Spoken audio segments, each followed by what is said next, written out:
Fala aí pessoal, tudo bem? Estou de volta depois de alguns dias offline no canal, mas estamos aí e hoje, no vídeo de hoje, vamos falar aí sobre lista no C Sharp, tá bom?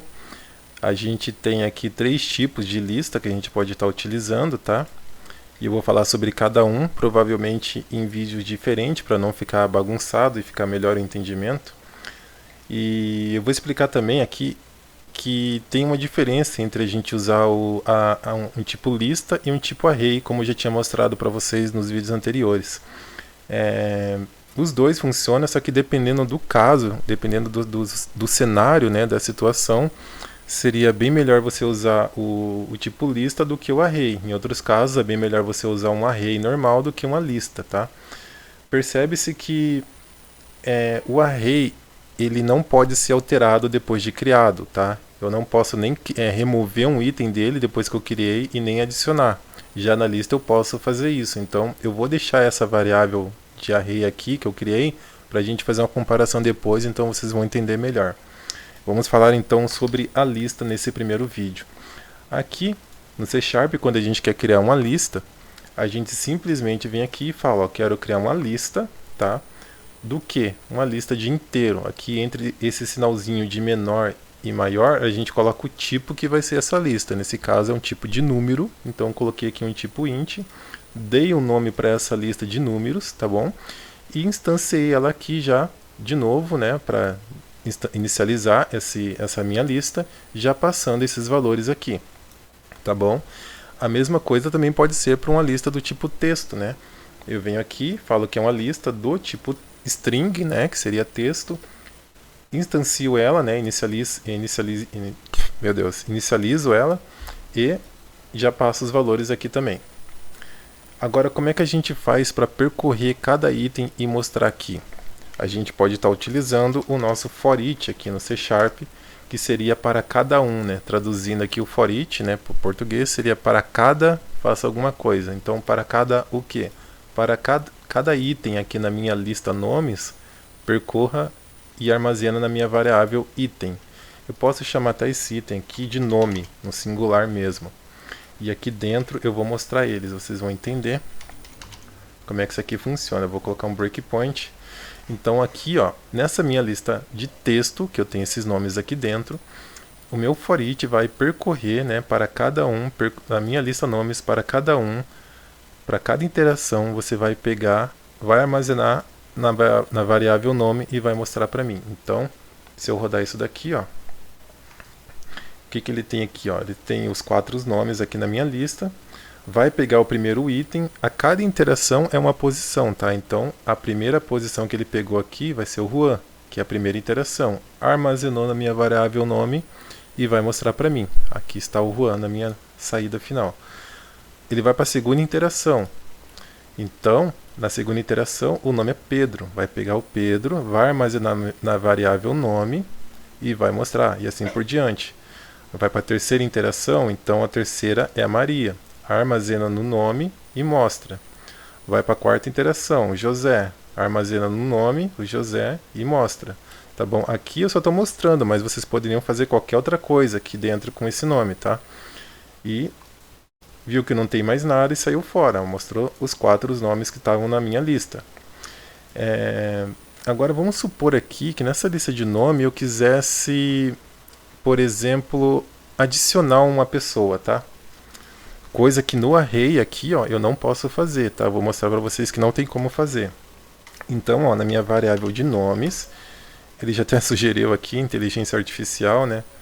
Mas, ó, eu posso adicionar, por exemplo, a Ana. Esse método, se eu colocar o mouse em cima, ele fala que vai adicionar um novo item, né? No final da lista, ele vai adicionar esse novo item que eu coloquei aqui, que é esse texto Ana. Eu posso fazer tanto utilizando o add, tá bom? Quanto o insert, que eu posso vir aqui e colocar insert, aqui ele até sugeriu de novo. Insert o Luiz, só que o insert a gente pode especificar em qual posição que a gente quer adicionar o novo nome. Aqui é na posição 0, tá? Então ele vai pegar o Luiz e vai colocar na primeira posição aqui antes do Juan e vai jogar o Juan para a segunda posição. Se eu colocasse aqui a posição 1, por exemplo, ele vai manter o Juan, que já é a posição 0, mas eu falei que eu quero que ele insira na posição 1, então 0, 1. Ele vai pegar o Pedro, vai jogar para a segunda posição e vai pegar o Luiz e vai adicionar aqui na posição do Pedro, né? Ele vai pegar e vai fazer isso aqui, ó, mais ou menos isso aqui. Na hora que eu fizer isso, ó, Luiz. Ele vai roubar o lugar do Pedro e vai ficar em segundo.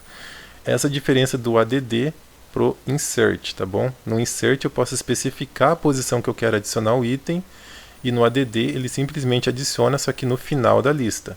Então eu vou só descomentar aqui, né? Tirar isso aqui, deixar a lista original, e vamos ver como é que vai ser a saída final.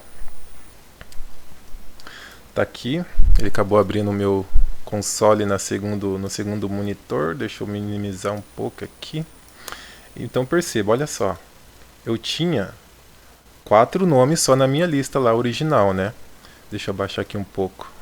Ó, eu só tenho o Juan, Pedro, Maria e José. Ele deveria estar mostrando só 4 nomes, só que antes de eu mostrar tudo, eu estou pedindo para ele adicionar a Ana lá no final da lista, ó, porque o adicionar ele só adiciona no final da lista. E também pedi para ele inserir também, que é a mesma coisa que adicionar, só que de um jeito diferente, né? Eu pedi para ele adicionar o Luiz na posição 1. Então ele fez aquilo que eu tinha mostrado. Ele pegou o Luiz, colocou na posição 1 e jogou o Pedro para a posição sequente lá da lista. Então, fazendo a saída final aqui, a gente tem agora aí os 6 nomes, né, da minha lista. E agora como é que eu faço para mim remover, se eu quisesse remover um item da minha lista? Também eu tenho 2 opções. Eu posso vir aqui e colocar nomes.remove. Aqui ele sugeriu também para mim. Eu estou querendo remover o Juan, então ele vai na minha lista de nomes e vai procurar aqui pelo o Juan, tá bom? Ele já meio que vai fazer isso automático para mim, né? Ele vai procurar esse nome Juan na minha lista de texto. Se tiver, ele remove. Se não tiver, ele simplesmente não faz nada. Essa é uma maneira. E também eu posso vir aqui e fazer nomes. Acabou sugerindo de novo aqui. E eu quero remover na posição 2. Quem está na posição 2? Ó, 0, 1, 2. A Maria está na posição 2, então a Maria que seria removida aqui nesse caso, tá? Então eu adiciono 2 pessoas e tá aqui embaixo eu estou removendo 2 pessoas, do jeito diferente. Aqui no Remove At, a diferença é que eu posso escolher a posição em que eu quero remover. Eu não vou procurar pelo nome, eu procuro pela posição e eu removo. Remove na posição 1, remove na posição 10, posição 1000, não importa. A posição que você colocar aqui, ele vai procurar no array, vai ver se tem essa posição mesmo e vai remover o item que tiver lá. Texto ou número, né? Nesse caso aqui, como é texto, né? Ele vai remover aqui então a Maria, que está na posição 2, né? Lembrando sempre que arrays, tanto arrays quanto lista, começam em posição 0. Então, ó, 0, 1, 2. Então, remova na posição 2. Então, vamos ver aqui como é que vai ficar o resultado final. Então, vamos lá, ó. Eu tenho aqui o Luiz, tá bom? Que ele inseriu na posição 1. Vocês estão vendo que o Juan já não está mais ali, né? Porque eu removi ele. Então perceba que como eu inseri o Luiz na posição 1 e logo abaixo eu removi o Juan, que estava na posição 0, então o Luiz acabou ficando em primeiro. Mas o resultado final está aqui, ó, Luiz, Pedro, José e Ana. A Ana eu tinha adicionado normal mesmo, e lembrando que só o método adicionar ele joga o novo item para o final da lista. O insert, você escolhe a posição em que você quer inserir, no caso aqui foi o Luiz, né, que eu coloquei na posição 1. Logo embaixo eu removi o Juan, que estava na posição 0, ó. Então ele procurou o Juan na minha lista pelo texto e removeu ele. E também eu removi o item da posição 2, que era Maria, ó. Na posição 2 era Maria, então ela já não está mais na minha lista, só tem o que ficou ali mesmo e os 2 novos nomes que eu adicionei aqui em cima. Então a saída final vai ser esses aqui, ó, Luiz, Pedro, José e Ana. Beleza? O que mais que a gente pode fazer aqui? A gente pode retornar a posição de um item aqui. Por exemplo, eu quero saber em qual posição da minha lista está a Maria, por exemplo. Só que aí eu vou ter que tirar isso aqui, tá? Só para mim poder testar. Senão não consigo pegar a Maria aqui na minha lista. Então vamos supor que eu quero saber em qual posição, o número da posição que está Maria dentro dessa minha lista. Eu posso vir aqui e fazer o seguinte, ó, variável, só um pouquinho aqui. Aqui, ó, variável index, vou chamar aqui de, vamos chamar de posição. Posição, olha, acabou sugerindo de novo. Acho que ele até escutou o que eu falei aqui, né? Porque eu queria testar com a Maria, a inteligência artificial aqui e meio que colocou a Maria, que doideira. Mas olha só, ele vai me retornar a posição que está a Maria. Então, às vezes essa inteligência artificial me assusta, sabe, pessoal? Porque, olha, parece que ela escuta o que você está fazendo e já sugere, né? É um negócio bem doido. Mas, na verdade, ela já vê tudo que você está digitando aqui para cima e ela já meio que pressupõe o que você vai querer fazer. Então, por isso, quando eu dou uma linha para baixo aqui, ele acaba aqui sugerindo já o que eu estou querendo fazer. Mas, né, o ruim é que fica mal acostumado, né? Daí você digita pouco e aproveita os benefícios aí da inteligência artificial. Mas muito bem. Vamos colocar aqui um breakpoint e vamos ver o que a gente tem. Posição 2. Tá vendo? Então esse método indexOf, ele vai procurar a posição, o número da posição de um item dentro da lista, tá bom? Quando você quiser saber, em qual posição da minha lista que está tal número, ou tal texto, ou tal outra coisa, você usa o indexOf, tá bom? Tanto que ele fala que vai pesquisar pelo dado especificado que você passou aqui, ele vai na lista, né? E vai trazer a posição que ele está lá dentro da lista. Então a posição aqui foi a 2, porque 0, 1, 2 é onde, né, está o nome Maria. Agora vamos supor que a gente quer retornar uma lista em ordem crescente, né? Nesse caso aqui seria bom para a gente testar com um número. Perceba aqui que eu tenho números bem aleatórios aqui nessa minha lista, tá? Bem bagunçado, e eu quisesse retornar ela em forma crescente, para ele organizar isso aqui para mim, para começar do 1, né, do 10 e mostrar de um jeito certo. Eu poderia fazer isso daqui, ó. Eu vou na minha variável, pode ser aqui números, variável não, né, o nome da minha lista números, e vou fazer um sort. De novo, ele já parece que escutou eu falando organizar e jogou um sort aqui. Então o que o sort vai fazer? Ele vai pegar a minha lista, que está toda embaralhada aqui, e vai organizar do menor número para o maior. Tá bom? Não preciso armazenar isso em variável nenhuma, tá? Isso aqui é um método que ele simplesmente vai organizar para mim, e na sequência eu posso vir aqui e mostrar ela toda organizada. Ó. Tanto que eu vou fazer o seguinte, eu vou comentar aqui, vou chamar isso aqui de número, que agora eu estou trabalhando na minha outra lista. E vou mostrar aqui para vocês a saída. Deixa eu só dar um play aqui para terminar tudo. Tá mostrando aqui exatamente do mesmo jeito e na mesma ordem que eu criei, tá bom? 10, 30, 150 e vai. Só que tá tudo zoado, né? Eu quero organizar do menor número para o maior, em ordem crescente. Então eu venho aqui e coloco um sort. Tá? Aqui é isso que o sort vai fazer. Ele vai organizar a minha lista do maior para o menor. Se fosse o texto, ele ia organizar em ordem alfabética. Então ele ia começar pelo nome que tivesse o A, depois o B, depois o C e assim por diante. Tá bom? Então vamos lá. Vou rodar aqui a aplicação de novo. Vamos ver como é que ficou. E tá aqui, ó. 1, 10, 14, né? O 14 é repetido duas vezes, então ele repete aqui também. 22 e assim vai. O maior número da minha lista é 2023, então ele ficou por último. Então essa é a função do nosso sort aí, quando a gente quer organizar uma lista aí do menor para o maior ou em ordem alfabética, tá? Temos uma segunda maneira de fazer essa ordenação aqui também, usando uma outra abordagem. A gente pode vir aqui, tá bom? Eu vou criar aqui uma variável, por exemplo, já até colocou aqui para mim de novo, tá? Vou aproveitar. Então, o que eu estou fazendo aqui? Eu vou pegar a minha variável números aqui e vou ordenar ela dessa maneira, order by. Ele vai pegar os itens lá da minha lista e vai armazenar, né, vai reorganizar de modo ascendente, né, que seria do menor para o maior. Então, essa minha variável x aqui, ela é só uma variável de controle, né, a gente chama de lambda expression, tá? Então perceba que aqui, ó, o tipo dela está sendo int.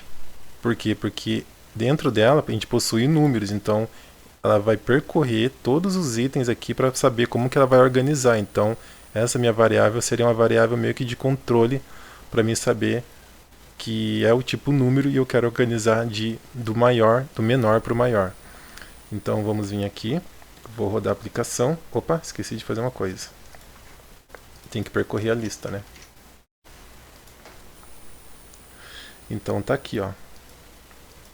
Organizei também 1, 10, 14, 37, né? 30, 37 e vai. Para vocês saberem que é aqui mesmo, ó, eu até comentei, né? O número, os pontos sorte, que é a outra maneira. E está funcionando nessa segunda abordagem também. Vamos supor agora que a gente quisesse fazer o inverso, né? A gente quisesse armazenar, retornar essa lista, só que agora do maior para o menor. É simples, eu venho aqui e coloco o order by descending. Então, a gente pode fazer isso aqui, ó, order by descending.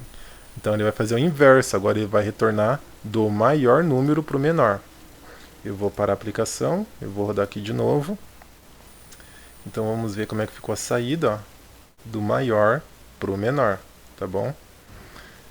Essa aí é uma maneira que você pode estar fazendo o retorno do maior para o menor. Tem uma segunda opção? Opa, a gente pode fazer da seguinte maneira. Simplesmente vindo aqui, né, tirando o número e fazendo um reverse. Aqui eu não preciso passar nada. Aqui números. Deixa eu subir um pouquinho para cima aqui. E vamos ver a saída final. Tá. Porque isso aqui na verdade tem que passar para uma variável também. Então deixa eu fazer o seguinte aqui. Aqui vai ser um reverse. Só que eu não preciso desse cara aqui dentro. E... será que ele...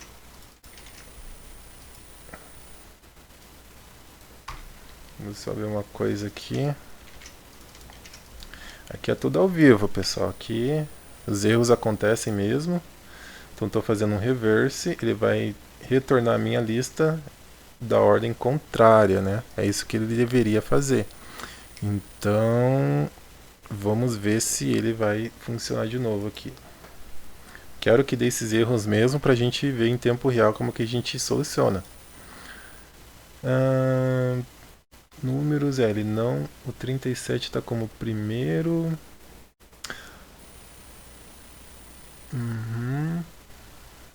O 37 ele pegou como primeiro. Não, tá certo, pessoal. Eu tô viajando aqui. O reverse, ele vai trazer então a minha lista na ordem contrária. Tá bom? Ele não vai trazer do maior para o menor. Me confundi aqui, me desculpem. O método reverse da lista, ele simplesmente vai, ao invés de mostrar a minha lista do jeito que está aqui, do 10 até o 37, ele vai mostrar do 37 para o 10. Então, é exatamente isso que aconteceu aqui. Tá bom? 37, 150, 14, né? E o 10 aqui, que era o primeiro, foi para o último, porque ele fez o reverso, né? Ele meio que inverteu a lista. É isso que o nosso método reverse faz. Percebam que tem esse método for each aqui, que eu estou mostrando ele dessa maneira, né? Mas tem uma maneira de a gente encurtar ele e meio que deixar em uma linha só. E a gente pode fazer dessa maneira aqui, ó. Veja que eu só falei isso e vamos ver o que a inteligência artificial vai fazer. Vamos ver se ela me escutou falando aqui. Eu vou pegar números, ó. Parece que ela escuta o que a gente está falando, está pensando e já faz pela gente. Então o que ele está fazendo aqui, ó? Ele está fazendo a mesma coisa desse for each aqui, ó, tanto que é o mesmo nome. Ele vai percorrer a minha lista e vai mostrar para mim os números que estão lá. Ele vai pegar o meu número, como se fosse uma variável aqui de controle, e vai printar item por item. Ao invés de ele fazer esse laço que eu estou fazendo aqui, interação, e que eu posso ficar debugando e vendo, aqui ele já vai fazer meio que em background tudo. Você não vai conseguir debugar aqui, né? Você vai até ver o número que está aqui, mas você não vai conseguir acompanhar o looping melhor, tá bom? Para debugar, daí seria melhor usar aqui o for each nessa maneira. Mas se você quiser fazer dessa maneira aqui, Ele é até um pouquinho mais performático, fica mais elegante, mais bonito. Perceba que só ficou em uma linha, tá? Fica bem mais limpo, tá? Eu vou remover isso daqui para vocês verem que vai ser ele, que vai ser a saída final. Vamos lá. E tá aqui, ó. Ele já até pulou, terminou o programa, tá aqui. Saiu o resultado final. Vou encerrar a aplicação. E tá aí a saída final. Beleza? Perceba que é uma outra opção também, caso você queira usar. E está disponível aí no C Sharp. Agora vamos supor que eu quero saber se tem algum item na minha lista. Tá? Eu quero saber na minha lista de nomes se tem o nome José. Eu posso fazer isso daqui, ó.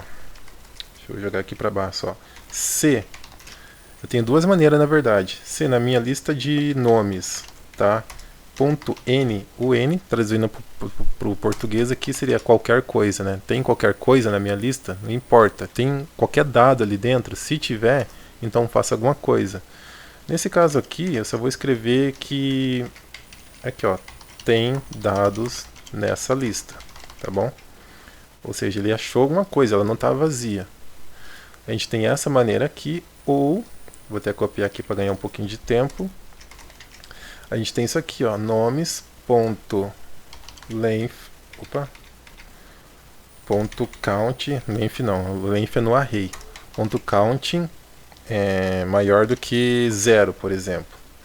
O count, ele simplesmente vai pegar o total de itens da minha lista, tá? Tanto que se eu fizer aqui, ó, var total nomes.count, tá bom? O var eu posso criar aqui o nome var, tá? Ao invés de int, posso fazer int também. Só que o var ele vai ficar genérico daí, tá bom? Ele sabe que como isso aqui vai retornar um int, então ele vai automaticamente, de modo dinâmico, se transformar em int. Então eu vou armazenar aqui o total, ó, perceba, vou colocar um breakpoint aqui e aqui. Eu vou rodar a aplicação. Então ele vai vir aqui, ó, na minha variável nome. Ele já está vendo que tem 5 itens aqui dentro, então ela tem alguma coisa. Então, como ela tem alguma coisa, ela vai entrar aqui e vai falar, ó, beleza, tem itens nessa lista, tá? O total, ele vai pegar o total de itens dessa lista. Quem que é aqui? 5, porque eu tenho 5 nomes aqui dentro, tá bom? Ó, 1, 2, 3, 4. Aí eu adicionei a Maria, tá bom? Adicionei o Luiz também, e aqui embaixo eu removi o Juan. Então eu tenho um total aqui de 5 nomes. Só que, claro, lembrando, né, sempre começa do 0, né? 0, 1, 2, 3, 4. Na verdade aqui, deixa eu ver só uma coisa. Total 5. Ah, tá certo, porque eu tinha removido um aqui em cima. Então, ele vai verificar, beleza, o nome o total de lista de itens que tem lá dentro é maior do que 0? Sim, porque a gente já viu que ele tem 5 itens. Então ele vai mostrar que também tem dados nessa lista. Seria essas duas maneiras de você verificar se uma lista tua ela tá vazia, né, ou se ela tem dados, tá bom?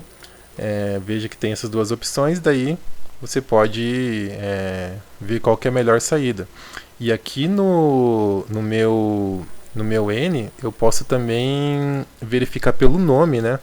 Eu posso vir aqui e procurar pelo nome da pessoa. Então, vamos supor que eu quero procurar pelo nome José. Eu posso vir aqui no N e fazer isso aqui, ó. Colocar aqui N de nome, tá? E eu vou colocar aqui, ó, N igual a José.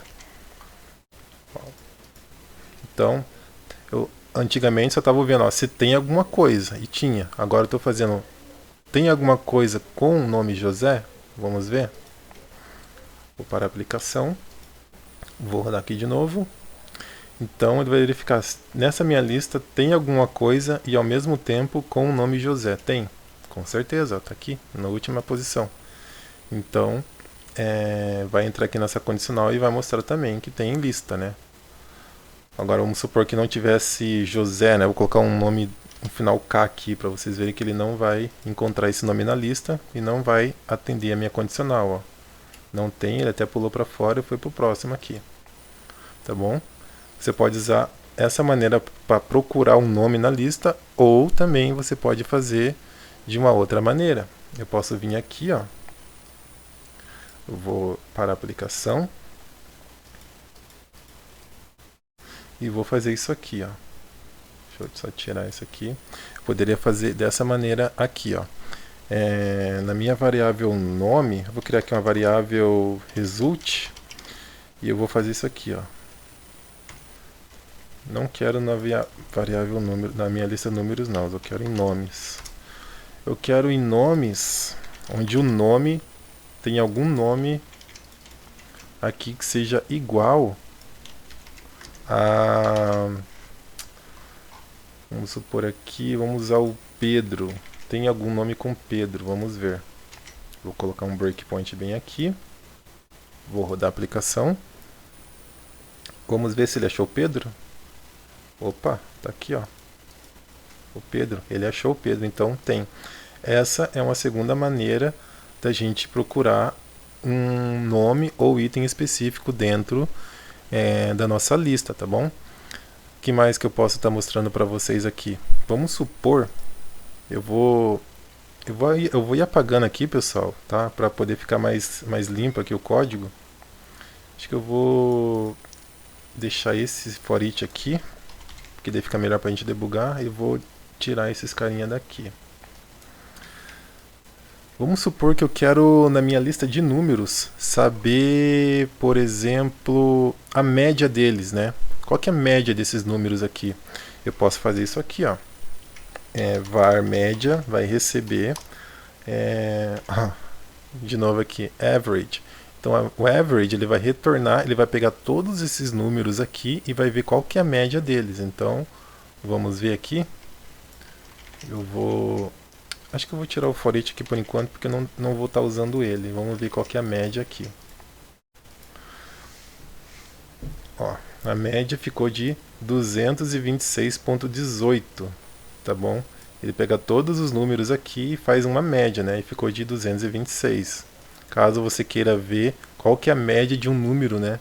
Qual que é a média baseado numa lista, qual que é a média dos números que estão lá. O que mais que a gente pode fazer? A gente pode ver a soma total. Vou até chamar ela de resultado, porque eu vou usar para outros métodos também. Então vamos supor que eu quero saber a soma de todos esses números aqui dentro da lista. Eu venho aqui, ó, e faço um sum, né? E vamos ver como é que vai ficar o resultado final. Tá aqui, ó, 2.488 é o resultado final. Então, se você tem uma lista de números e você quer somar tudo, você pode usar o método sum, armazena numa variável e mostra o resultado.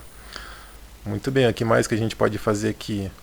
Vamos tentar descobrir qual que é o maior número dessa minha lista aqui. É o número 2023, né? Você simplesmente vem aqui e pergunta pelo max. Então, esse max, ele simplesmente vai na minha lista, na minha sequência de números, vai procurar qual que é o maior número, ele vai pegar, vai armazenar aqui no resultado e mostrar para mim. É para ser o 2023, né? E é exatamente o que ele mostrou aqui para mim na saída final. Vamos procurar agora qual que é o menor número. É o inverso, né? Min. A gente vai ver que o menor número aqui é o 1.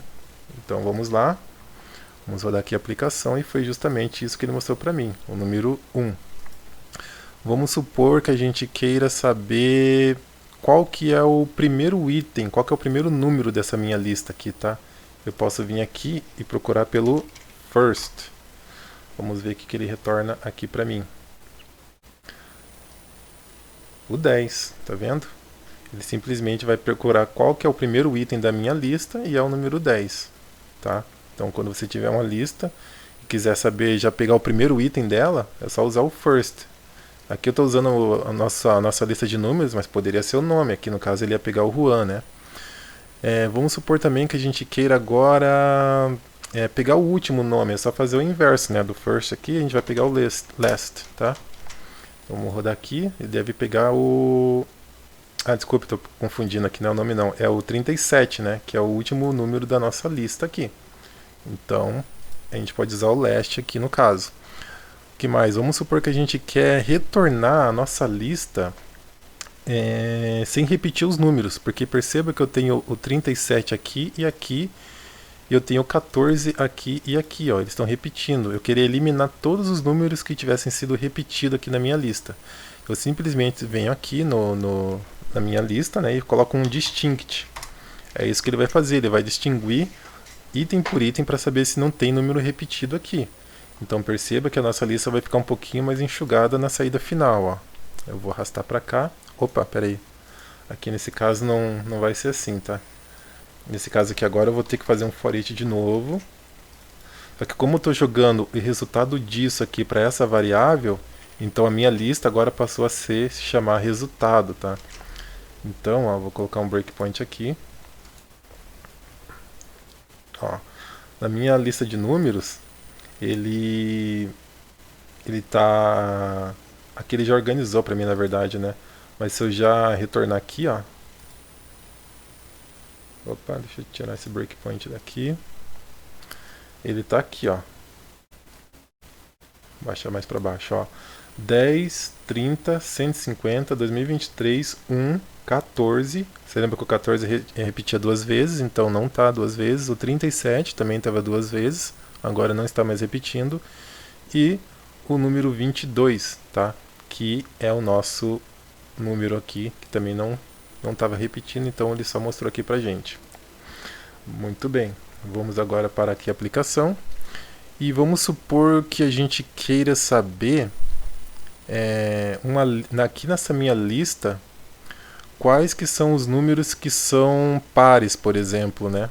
A gente pode usar aqui o nosso método where, tá? Que ele vai fazer, que seria o onde, né?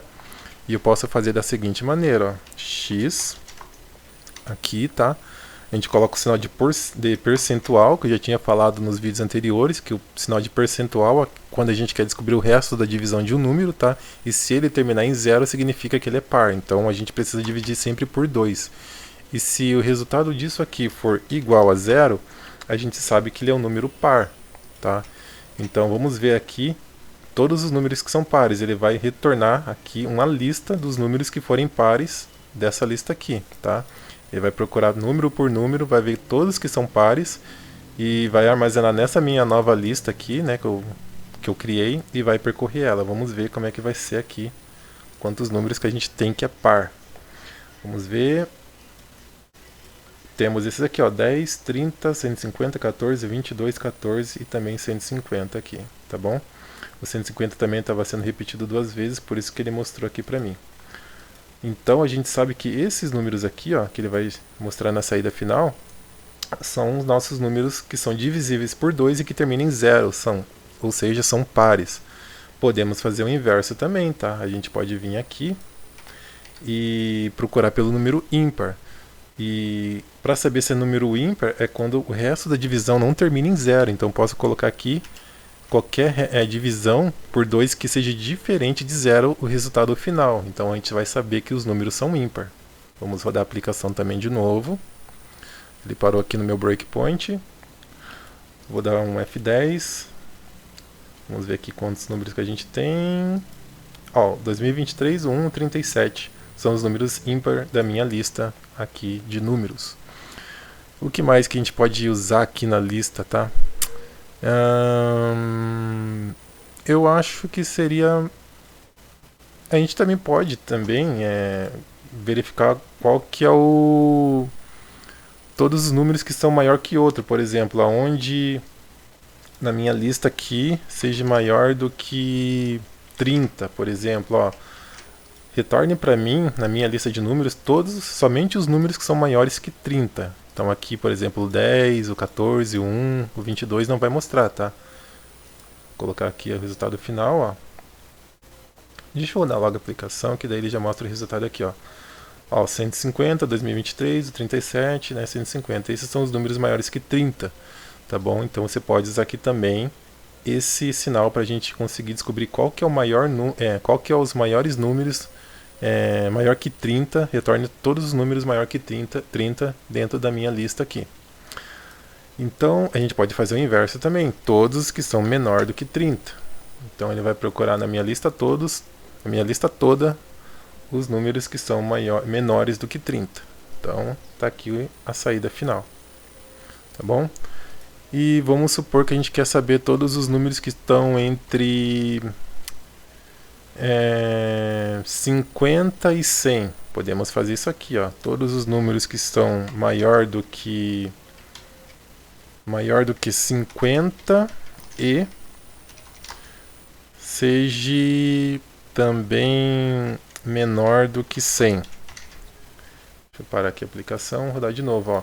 Na minha lista só retorna os números que são maior do que 50 e menor do que 100. Então vamos ver o que ele retorna pra gente aqui. Nenhum. Porque como o range aqui seria maior do que 50, eu só vou ter o 150 aqui, né?